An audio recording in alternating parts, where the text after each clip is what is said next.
আমাদের সমাজে যখন একটা ছেলে এবং একটা মেয়ের বিয়ে নিয়ে সম্পর্ক বা বিয়ে নিয়ে কোনো আলোচনা চলে দুই পক্ষের মাঝখানে, তখন ছেলেটা কি করে, কি চাকরি করে, সে কি মদ গাঁজা খায় কিনা, সে কি রাতে দেরি করে বাসায় ফিরে কিনা, কোনো মারামারি রেকর্ড আছে কিনা, মানে কোনো গাঁজা বা কোনো বাজে আড্ডা আছে কিনা, সেগুলো 10 বার যাচাই করে একটা মেয়েকে একটা ছেলের কাছে বিয়ে দেওয়া হয়।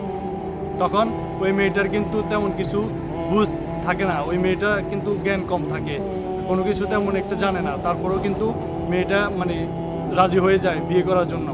কিন্তু কয়েক মাস পরে কিংবা কয়েক বছর পরে দেখা যায় যখন একটা ছেলে সন্তান হয়ে যায়, একটা বাচ্চা হয়ে যায়, তখন কি ওই মেয়েটা মোটামুটি একটা বুঝার বয়স হয় কোনটা ভালো কোনটা খারাপ।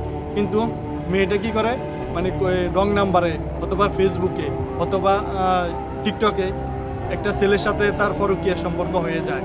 এখন ছেলেটা কি রিক্সা চালায়, নাকি ভ্যান চালায়, নাকি গাঁজাখোর, নাকি বেকার, ওই জিনিসটা নারীটা যাচাই করে না।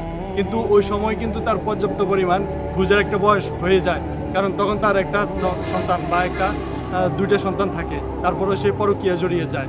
তো এমন একটা সমাজে আমরা বসবাস করতেছি যেটা দিন দিন বেড়ে চলতেছে, এটার মানে শেষ আমরা দেখতেছি না।